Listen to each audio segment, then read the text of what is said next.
Want to sharpen your game? Join the DFM Coaching Patreon for exclusive technique breakdowns and mindset training. Now, let's get started.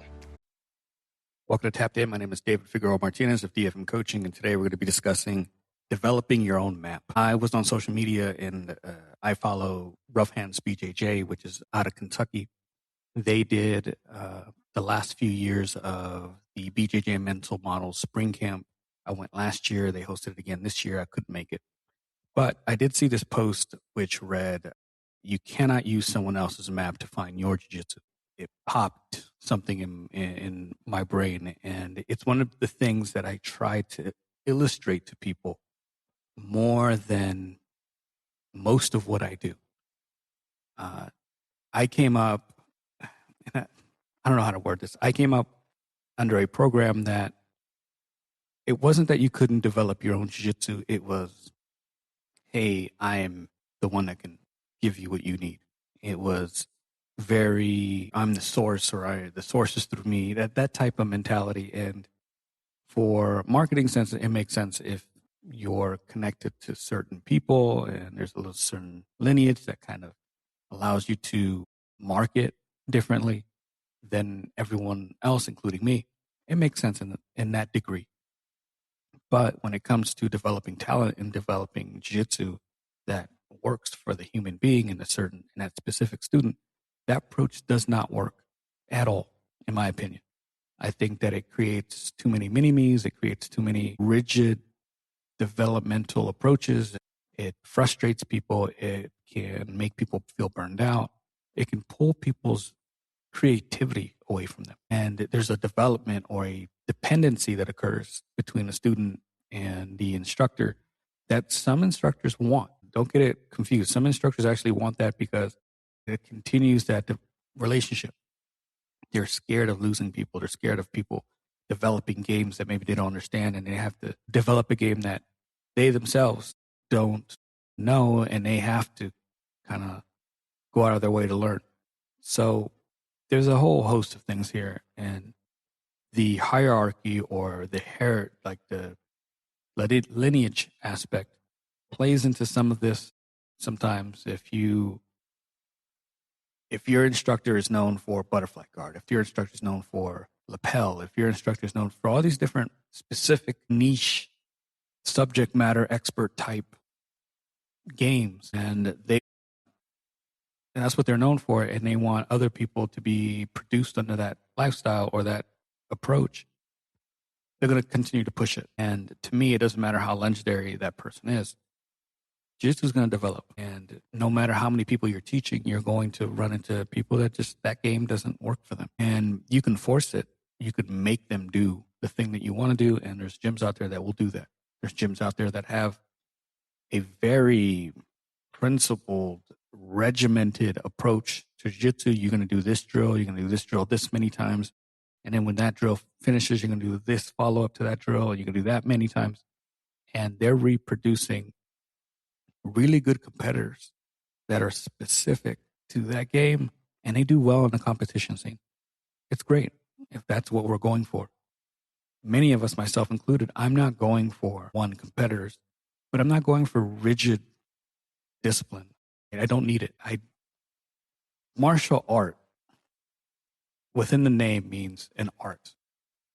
I don't want to make people paint the same picture as the one that I made. I don't need people to do that.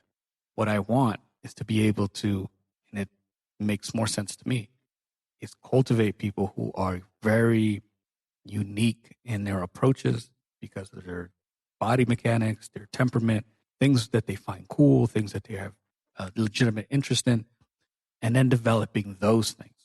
If you can develop, as an instructor, a bunch of different people with varying styles who are still a pain in the ass for everyone else and can still perform jiu-jitsu at a good level, that's a massive win. That's really what we should be going after. I don't want a carbon copy of me. I don't want a carbon copy of Marcelo. I don't want a carbon copy of Hodger. I don't want I want people to develop however they studied it, what they want to be developed, as long as you're technically sound in the game that you decide to play. And that's the hard part. So when we think of it in the sense of maps, we start at a position and none of us are starting at the same spot. None of us. Anyone who has my body type, my temperament, you can clone that person at some point.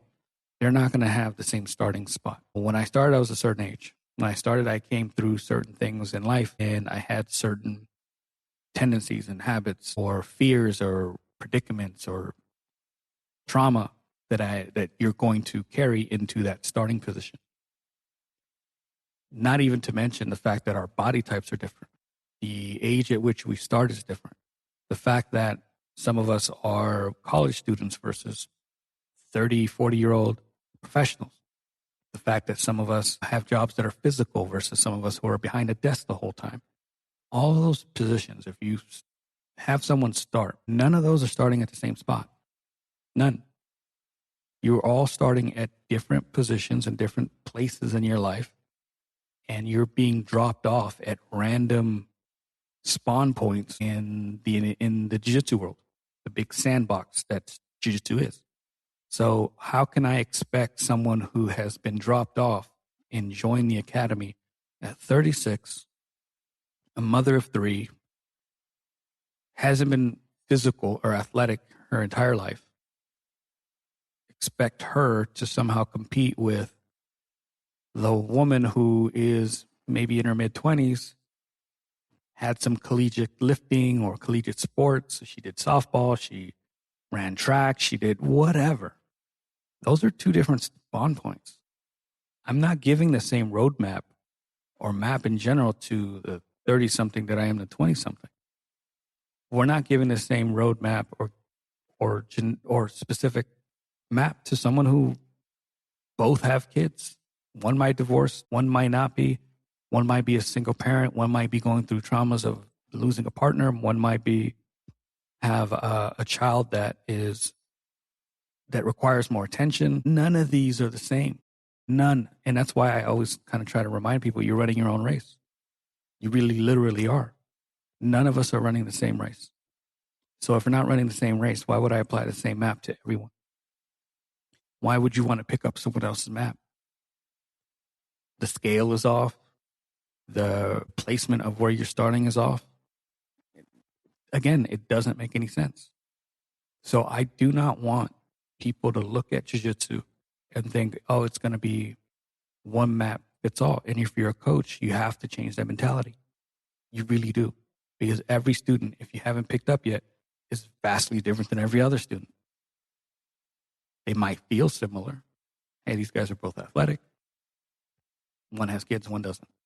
These guys are both athletic. One works in an office, one works in a warehouse. One did collegiate sports, one did not. Both of these guys don't look very athletic at all, but one maybe ran cross country in high school, and it's been a while. The other one didn't do anything. He was into chess or whatever. So I want to start looking at these maps more strategically and get people to start understanding that we need to have our own path forward. We're going to start you off with basic jiu-jitsu, things that are going to be part of everyone's career and everyone's basic development. You're going to be doing your escapes. You're going to have to understand guard play on a generic level.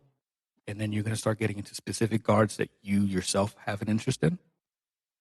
You're going to have to play a top game at some point. You're going to have to pass the guard at some point. You get to pick however you feel you want to pass the guard. If double under seems to be the thing that you want to do, great. If the guard that you want to do is deep half, great. If you want to do octopus, great. Like, you get to pick the route that you're going to get to at black belt. And that black belt, again, is that destination is going to look different for everyone. Some of you are going to get it in your 20s. Some of you are going to get it in your 30s. Some of you, unfortunately, may never get it. You know what I mean? Sometimes age gets to us and our bodies start to give out and we're not able to pursue that at that level. And sometimes life kind of gets in the way of us. But we're at least getting you to that stage, custom to you, the things that you do well, the things that you're interested in, the things that your body does well. Our vehicles are a huge component of this. I can't expect someone who is able to devote 6 days a week to jiu-jitsu and is running in, and driving in a body that's like a sports car, to have the same map someone who's doing 3 days a week and has a bad knee, has a bad back. I have a bunch of training partners who at every belt level are dealing with some kind of ailment. And then I got some training partners that don't have anything. And they're just loose and they're out there. They're living their best life. And the rest of us are taping fingers and bracing elbows and knees. And we got back braces on afterwards. And we're using electrotherapy to help our backs, which I just bought one. Oh, it's amazing. Anyways, so we're not driving the same vehicle. You know what I mean? Like, we're not driving the same roads. We're not driving the same vehicles. We don't have the same headaches, the same route. None of this is specific or is going to be the same as anyone else. So I want us to just understand that first and foremost, both as the instructors and in the students. The students, while we want to compare some things to other people, like you want to have a healthy rival. You want to have someone who is close enough in age, body type, training regimen, life circumstance that you can kind of gauge where you are with them. And there's nothing wrong with that. I think that's healthy. My healthy rival has changed over the years. When I was coming up, it was one specific person, and then they changed things and it became someone else. And I had to change those dynamics because I couldn't compete with certain people who made legitimate changes to their training habits that I couldn't do. But we're gonna make those changes, and having that legitimate rival or healthy rival is a good thing. But we don't want to compare ourselves to everyone at that level, at that belt, at that age, because again, we're literally running different races.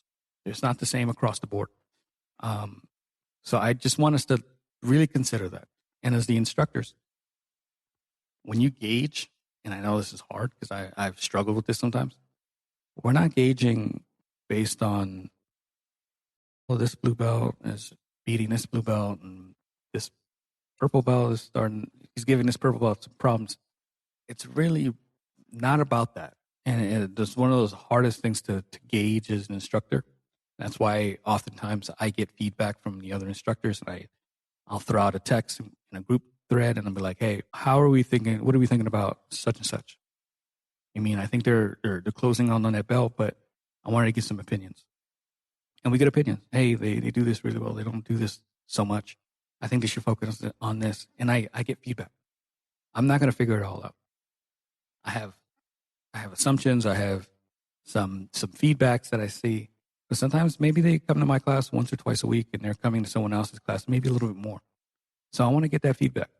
As an instructor, I want to be able to look at their own map and the things that they're doing better about, things that they're struggling with, things that I can help out with, and just be genuinely as specific to them as possible. We do not want to run a race or run a course or play in a sandbox based on someone else's map. We want to have our own because, again, like I've said several times, none of us are running the same race. And I keep repeating that because it seems to be a common occurrence in jiu-jitsu, where we keep comparing ourselves to everyone else or this specific person or that person. The best thing you can do as a student is compare yourself to what you were last week, last month, last year. And really start analyzing, okay, so what am I doing differently? What am I doing better? What did I change? Maybe I am not training as often as I used to. So what do I need to do to supplement some of that issues that some of that distance I'm giving up? If I have a goal of getting a stripe or a belt within a year or whatever, what can I do to maintain that course? Constant communication with your instructor is going to be huge.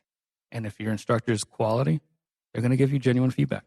And they're going to assess your game and your development based on you, not anything else. I'm hoping this helps. I really want to get people to start shifting their mindset when it comes to this stuff. I'm hoping I did that post justice because maybe this is not what he was getting into and I'm just reading it for my own. If you're out in Kentucky, highly recommend Rough Hands Jiu-Jitsu. Great facility, fantastic vibe. I absolutely love to be in there. If you have any questions on this or anything else jiu-jitsu related, hit me up, dfm.2099 on Instagram and Threads. I also have a Patreon page, which I opened up a few weeks ago. I'm putting all my new content on there. I'm recording roughly 3 days a week. We have a couple of tiers just strictly for the video library, which is growing. Like I said, we have some extra exclusive episodes that are going on in the middle tier, along with some Q&A. The episodes are driven by the students in that tier. And then there's direct coaching with me. If you're really interested in like developing some of the stuff that I'm doing, then we would be a great match. Any questions about anything, please hit me up. Until next time, thank you so much.